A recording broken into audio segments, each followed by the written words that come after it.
Hello farmers, இன்னைக்கு முடியல எதை பற்றி வரோம்னா நம்ம வந்து ப்ரீவியஸாக வித்யுத் பிளான்ட் லிட்டர் மல்லிகை செடிக்கு பயன்படுத்துகிறத பற்றி வீடியோ பப்ளிஷ் பண்ணியிருந்தோம். ஸோ அந்த வீடியோவில் வந்து எவ்வளோ அளவு பயன்படுத்துகிறோம், எந்த மாதிரி பயன்படுத்துகிறோம், இது எல்லாமே நம்ம குறிப்பிட்டிருந்தோம். ஸோ இந்த வீடியோவில் வந்து நம்ம மல்லிகை செடிக்கு எந்த நிலையில், அதாவது பூக்கும் நிலையிலையா, இல்லைனா தாவர நிலை வளர்ச்சி நிலையா, இல்லைனா இந்த ரெண்டுத்துக்கும் இடைப்பட்ட நிலையான மொட்டுகள் எடுத்துகிட்டு இருக்கக்கூடிய சமயத்தில் நம்ம பயன்படுத்தணுமா, அண்ட் இது நம்ம கவாத்து செய்கிறதுக்கு முன்னாடி எத்தனை நாளைக்கு முன்னாடி பயன்படுத்தலாம், இல்லைனா கவாத்து செஞ்சு எத்தனை நாளைக்கு பின்னாடி பயன்படுத்தலாம், இந்த மாதிரியான டீட்டெயில்ஸை பற்றியும் நம்ம already Vidyut plant litre soil டிஞ்சி கொடுத்து வந்துருக்கக்கூடிய மல்லிகை செடிகளுக்கு நம்ம ஸ்ட்ரெஸ்ஸை ரிலீஃப் பண்ணுறதுக்கு எப்போது என்ன ஸ்ப்ரே பண்ணலாம் அப்படிங்கிற பற்றி தான் இந்த வீடியோவில் பார்க்க போகிறோம். ஸோ ஃபஸ்ட்டு இந்த வித்யுத் பிளான்ட் லிட்டர் வந்து நம்ம பயன்படுத்துகிற மல்லிகை செடியோட நிலையை பற்றி பார்த்துடலாம். இப்போது ஃபஸ்ட்டு நம்ம தாவர நிலை வளர்ச்சியில் பயன்படுத்துகிறோம். அதாவது கவாத்து செய்யாத மல்லிகை செடிக்கு நம்ம வந்து கொப்புள் துளிர்க்கிறதுக்கு முன்னாடி நம்ம பயன்படுத்துகிறோம். பூக்கள் எதுவும் பெருமளவு இல்லாத சமயத்தில் அப்படின்னா அந்த டைமில் அந்த தாவர நிலை வளர்ச்சி வந்து ரொம்பவே ஸ்லோ டவுன் ஆகும். குறிப்பிட்டு ஒரு 15 நாட்கள் வரை ஸ்லோ டவுன் ஆகும். ஸோ அதற்கு பிறகு கொஞ்சம் கொஞ்சமாக புதிய துளிர்கள் எடுக்க ஆரம்பிக்கும். ஸோ அந்த 15 நாட்கள் வளர்ச்சி கம்மியாக இருக்கும். அதுக்கப்புறம் கொப்புகளோட வளர்ச்சி, அதாவது கொப்புகளோட லென்த்து கம்மியாக இருக்கும், அதிகமான கொப்புகள் துளிர்விக்கும். ஸோ இதுக்கப்புறம் பூக்கள் வந்து அதிக அளவு பூக்கும். இதுவே நம்ம கவாத்து செஞ்சுக்கிட்ட மல்லிகை செடிக்குன்னு பார்க்கும்போது தாவர நிலை வளர்ச்சி அப்படின்னா நம்ம கவாத்து செஞ்சதுலேருந்து 3 நாட்களுக்கு பிறகு அரும்புகள் எடுக்க ஆரம்பிக்கும். ஸோ அது வந்து முதற்கட்டமான தாவர நிலை வளர்ச்சியாக இருக்கும். ஸோ அந்த வளர்ச்சியில் நம்ம வந்து இந்த சாயில் டிஞ்சி கொடுக்கக்கூடாது, இந்த வித்யுத் பிளான்ட் லிட்டரை. ஏன் அப்படின்னா நம்ம கவாத்து செஞ்சுட்டு இருக்கக்கூடிய மல்லிகை செடி வந்து கீழே இருக்கக்கூடிய வேர்களுக்கு போதுமான அளவு கொப்புகள், இலைகள் செடியில் இருக்காது. ஏன்னா நம்ம அப்புறப்படுத்தி இருந்திருப்போம். ஸோ அப்போ தான் திருப்பி ஃபஸ்ட்லேருந்து செடியோட கொப்புகள் எல்லாமே துளிர்விச்சு அந்த செடியோட கேனோப்பி வந்து டெவலப் ஆகிட்ருக்கும். ஸோ அதை வந்து நம்ம டிஸ்டர்ப் பண்ணக்கூடாது. ஸோ அப்படி பண்ணோம் அப்படின்னா கவாத்து செஞ்சு விட்டு 20 நாட்கள் வரை வளர்ச்சி ரொம்ப குன்றும். இது வந்து நீண்ட காலத்து பூக்கும் நிலையை வந்து பாதிக்கும். ஸோ பூவோட அளவு இது எல்லாத்தையுமே பாதிக்கும், பயிரோட ஆரோக்கியமாக கெடும். ஸோ நம்ம வந்து கவாத்து செஞ்சு விட்டு முதற்கட்ட தாவர நிலை வளர்ச்சியில் பயன்படுத்தக்கூடாது. குறைஞ்சபட்சம் 20 நாட்களுக்கு பிறகு தான் நம்ம வந்து பயன்படுத்தணும். ஸோ நார்மலாக 20லேருந்து ஒரு 30 நாட்கள் அப்படிங்கிற அளவில் நம்ம பயன்படுத்துகிறது நல்லது. ஸோ இந்த குறிப்பிட்ட டைமுக்குள்ளே கவாத்து செஞ்சதுக்கு பிறகு முதற்கட்ட தாவர நிலை வளர்ச்சியில் வந்துருக்கூடிய பூக்களும் பூக்க ஆரம்பிச்சிடும். ஸோ அப்படி இருக்கும்போது நம்ம பயன்படுத்துறது கரெக்டாக இருக்கும். ஏன்னா பூக்கலை அப்படின்னா இரண்டாவது தாவர நிலை வளர்ச்சி நோக்கி 20லேருந்து 30 நாட்களுக்குள்ளே தான் கவாத்து செஞ்சுவிட்ட மல்லிகை செடி வந்து போகும். ஸோ இந்த டைம் நம்ம சாயில் டிஞ்சி கொடுக்கும்போது அந்த இரண்டாவது தாவர நிலை வளர்ச்சியில் நம்ம இந்த பிளான்ட் லிட்டரோட எஃபெக்டை பார்க்க ஆரம்பிக்கலாம். ஸோ அதுவும் நம்ம சாயில் டிஞ்சி கொடுத்ததுலேருந்து குறைஞ்சது 10 நாட்களாவது ஆகும். அண்ட் நெக்ஸ்ட்டு இப்போ பட்டிங் ஸ்டேஜ் அண்ட் ஃப்ளவரிங் ஸ்டேஜை பற்றி பார்த்துக்கலாம். இப்போ பட்டிங் ஸ்டேஜ்னு பார்க்கும்போது பூக்கிறதுக்கு முன்னாடி தாவர நிலை வளர்ச்சி முடியக்கூடிய சமயம் நம்ம வச்சுக்கலாம். அதாவது மொட்டுகள் எல்லாம் எடுத்து வந்திருக்கோம், பூக்க ஆரம்பிக்கக்கூடிய நிலை கிட்ட. ஸோ அந்த ஸ்டேஜில் வந்து நம்ம பயன்படுத்தும் போது அப்போதைக்கு இருக்கக்கூடிய எல்லா பூக்களையுமே நம்ம அறுவடை செய்யலாம். அதாவது ஒரு சுட்டு பூக்கும் நிலை வந்து பூக்கிறதுக்கு குறைஞ்சது ஒரு 15லேருந்து 20 நாட்கள் ஆகுது அப்படின்னா அந்த நாட்களுக்குள்ளே நம்ம பயன்படுத்திருக்கக்கூடிய பிளான்ட் லிட்டரோட செயல்பாடு வந்து பயிரில் ஆரம்பிச்சிடும். அதாவது ஸ்லோ டவுன் ஆகக்கூடியது வந்து தாவர நிலை வளர்ச்சி தான் ஸ்லோ ஆகும். அதாவது புதிதாக துளிர்க்கக்கூடிய கொப்புகள், அரும்புகள் இதோட வளர்ச்சி தான் ஸ்லோ ஆகுமே தவிர ஆல்ரெடி எடுத்துக்கூடிய மொட்டுகள் பூக்கிறது வந்து ஸ்லோ ஆகாது. ஏன்னா அது வந்து மகசூல் ஆல்ரெடி அங்கே வந்து இனிஷியேட் ஆயிடுச்சு. மொட்டுகள் எல்லாமே சிறிய சிறிய மொட்டுகளாக தென்பட ஆரம்பித்ததுக்கப்புறம் அந்த மொட்டுகளோட வளர்ச்சியில் இந்த வித்யுத் பிளான்ட் லிட்டர் வந்து எந்த ஒரு தாக்கத்தையும் ஏற்படுத்தாது. ஸோ அது வந்து பூக்கிறது இயல்பாக பூக்கும். ஸோ இது வந்து நீங்கள் பயன்படுத்தக்கூடிய அளவை பொறுத்து, நம்ம குறிப்பிடக்கூடிய டோசேஜில் பயன்படுத்தும் போது பூக்கும் நிலையில் எந்த ஒரு பாதிப்புமே ஏற்படாது. அண்ட் அதே சமயத்தில் ரொம்ப ஆரோக்கியமாக இருக்கக்கூடிய மல்லிகை செடி வந்து நம்ம பூக்கும் நிலையிலேயே அதிகமான பக்கவிலைகள் தோன்றும்.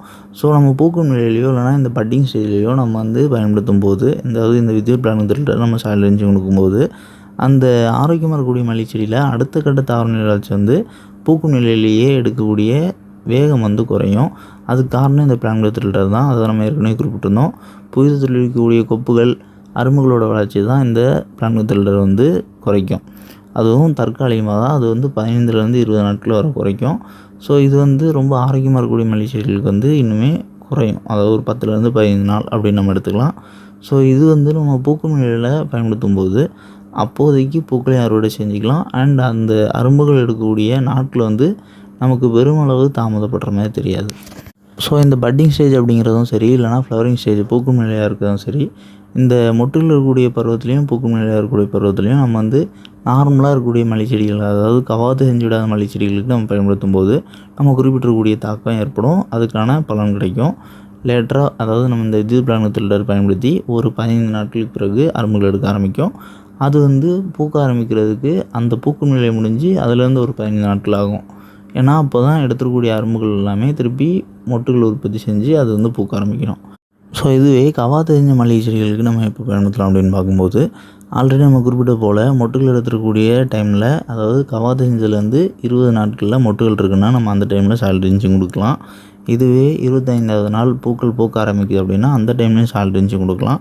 ஸோ முடிஞ்ச அளவு கவாத்து செஞ்சதுக்கு பிறகு நீங்கள் பயன்படுத்தணும் அப்படின்னு நினைக்கிறீங்கன்னா, முழு எஃபெக்ட்டுமே நீங்கள் உங்களோட பயிர்களுக்கு கிடைக்கணும் அப்படின்னு நினைக்கிறீங்க அப்படின்னா, குறைஞ்சது ஒரு 20லேருந்து 30 நாட்களுக்குள்ளே பயன்படுத்துறது நல்லது.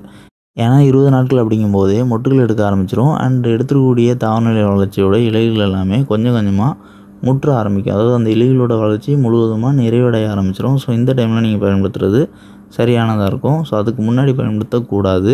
ஏன்னா இலைகளே முழுவதும் வளர்ந்து வந்திருக்காது. ஸோ அப்படி பயன்படுத்தும் போது ஒட்டுமொத்தமாக செடியோட வளர்ச்சி வந்து கொண்டுரும். ஸோ மைல்டு ஸ்ட்ரெஸ்ஸாக ஏற்படக்கூடிய ஸ்ட்ரெஸ் வந்து ஒரு தாவரநிலை வளர்ச்சி முழுவதும் நிறைவடையாததுனால ரொம்ப தீவிரமான அழுத்தத்துக்கு உட்பட்டது போல் காணப்படும். ஸோ அதுவும் தற்காலிகமானது தான், இருந்தாலும் வளர்ச்சி நீண்ட நாட்களுக்கு இல்லாதது போல் தென்படும். ஸோ முடிஞ்ச அளவு கவாத்து செஞ்சுட்டு இருக்கக்கூடிய மல்லிகை செடிகளுக்கு கவாத்து செஞ்சதுலேருந்து 20லேருந்து 25 நாட்களுக்குள்ளே பயன்படுத்தலாம். அப்படி இல்லை அப்படின்னா அதுக்கு அடுத்த தாவரநிலை வளர்ச்சி ஆரம்பித்ததுக்கு பிறகு கூட நீங்கள் வந்து பயன்படுத்தலாம். ஸோ அது வந்து இன்னுமே அதிகமான கொப்புகளை பின்னாடி எடுக்கிறதுக்கான வழிவகுக்கும். அதாவது கவாத்து செஞ்சதுலேருந்து ஒரு 40-45 நாட்களில் அதிகமான கொப்புகள் தோற்றுவிக்கிறதுக்கு வழிவகுக்கும். அண்ட் நெக்ஸ்ட்டு நம்ம வந்து இதை கவாத்து செய்கிறதுக்கு முன்னாடி எப்போ பயன்படுத்தலாம், அதாவது நம்ம இன்றைக்கி கவாத்து செய்ய போகிறோம் அப்படின்னா எத்தனை நாளைக்கு முன்னாடி இதை பயன்படுத்தலாம் அப்படின்னு பார்க்கும்போது, குறைஞ்சது 10லேருந்து 20 நாட்களுக்கு முன்னாடியாவது பயன்படுத்தி இருந்திருக்கணும். ஸோ 10 நாட்கள் அப்படிங்கிறத விட நீங்கள் வந்து 15 நாட்கள் அப்படிங்கிற இடைவெளி விடுறது போதுமானதாக இருக்கணும். ஏன்னா இது வந்து ஹார்மோன் அட்ஜஸ்ட் பண்ணோம். நம்ம ஏற்கனவே ப்ரீவியஸாக நிறைய வீடியோஸில் குறிப்பிட்டிருந்திருக்கோம். ஸோ இது வந்து கிப்ரலின் சிந்தசைஸ் பண்ணி அதிகமான கொப்புகளில் பூக்கள் எடுக்க வைக்கும். அந்த கொப்புகளோட வளர்ச்சியை குறைக்கும்.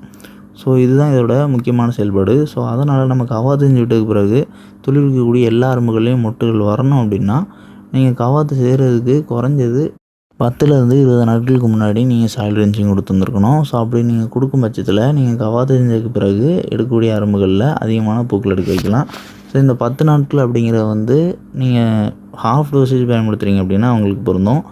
இதுவே அதிகமான டோசேஜ், அதாவது பெர்ஃபெக்டான டோசேஜாவோ இல்லைனா நீங்கள் வந்து பயன்படுத்தக்கூடிய டோசேஜ் அந்த பயிரோட வயதுக்கு கரெக்டாக இருக்குது அப்படிங்கிற பட்சத்தில் நீங்கள் 15லேருந்து 20 நாட்களுக்கு ஒரு முறை கவாத்து செய்கிறது நல்லது. ஏன்னா அந்த 5 நாள் அந்த ஹார்மோன் வேரியேஷனில் தாக்கத்தை ஏற்படுத்தும். ஸோ அப்படி ஆகும்போது நீங்கள் கவாத்து செஞ்சுட்டு இருக்கக்கூடிய மல்லிகை செடி துளிர்விக்கிறதுக்கு தாமதப்படும்.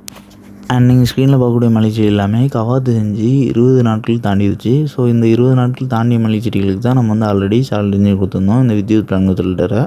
ஸோ நம்ம கவாத்து செஞ்சதுலேருந்து தோராயமாக இது வந்து 20 நாட்கள்லேருந்து 25 நாட்கள்கிட்ட ஆயிடுச்சு. நம்ம சாயில் ட்ரின்ச்சிங் கொடுத்து 3 நாட்கள் வரை ஆயிடுச்சு. ஸோ இப்போது இந்த மல்லிகை செடிகள் எல்லாமே ஆல்ரெடி நீங்கள் பார்த்தீங்கன்னா தெரியும், இது வந்து முதற்கட்ட தாவரநிலை வளர்ச்சி முடிவடைஞ்சிருச்சு. முடிவடைஞ்சு எடுத்துக்கூடிய எல்லா மொட்டுகளுமே பூக்கிறதுக்கு சரியான ஒரு வார காலம் ஆகும். ஸோ இந்த டைமில் நம்ம பயன்படுத்தி இருந்திருக்கோம். ஸோ இது இந்த சுற்று பூக்கள் பூத்து முடிகிறதுக்குள்ளே இந்த வித்யுத் பிளான்களோட எஃபெக்ட் வந்து மல்லிகை செடியில் தென்பட ஆரம்பிச்சிடும். ஸோ அடுத்த கட்ட தாவரநிலை வளர்ச்சியில் அதிகமான பூக்கள் எடுக்கும். ஸோ இப்போது இந்த வித்யுத் பிளான்ட் ஃபில்டர் பயன்படுத்தி இருந்திருக்கக்கூடிய மல்லிகை செடிகளுக்கு ஒரு மைல்டு ஸ்ட்ரெஸ் ஏற்பட்டிருந்திருக்கு. அதாவது வளர்ச்சி வந்து குன்றும். இது வந்து டெம்ப்ரரியாக ஏற்படுறது தான். குறைஞ்சது 10லேருந்து 15 நாட்கள் வளர்ச்சி வந்து குன்றி காணப்படும். ஸோ நமக்கு என்ன தான் மொட்டுகள் எடுத்திருந்தனாலும் அந்த பூக்களோட வளர்ச்சி இருக்குமே தவிர அந்த இலைகளோட வளர்ச்சி வந்து வேகம் குன்றி காணப்படும். அண்ட் அந்த கொப்புகள் முதிர்ச்சி அடையக்கூடிய வேகமும் குறைந்து காணப்படும். ஸோ இந்த மாதிரி நடக்கிறதுக்கு ஏற்படக்கூடிய இந்த ஸ்ட்ரெஸ் தான் காரணம், தற்காலிகமான அழுத்தம். ஸோ இதை நம்ம சரி செய்கிறதுக்கு இசப்பியான 1 லிட்டர் தண்ணிக்கு 2 ml அப்படிங்கிற விதத்தில் நம்ம பயன்படுத்தலாம். எப்போனா நீங்கள் சாயில் ட்ரின்ச்சிங் வித்யுத் பிளான்ட் ஃபில்டர் கொடுத்ததுலேருந்து குறைஞ்சது ஒரு வாரத்திற்கு பிறகு நீங்கள் பயன்படுத்தலாம். அண்ட் இந்த வீடியோவில் டவுட் இருந்துச்சுன்னா கமெண்ட் பண்ணுங்கள். நம்மளோட அக்ரி சேனலில் நீங்கள் புதிதாக வீடியோ பார்க்கக்கூடிய விவசாயிகள் அப்படின்னா நம்மளோட சேனல் மறக்காமல் சப்ஸ்கிரைப் பண்ணிங்க.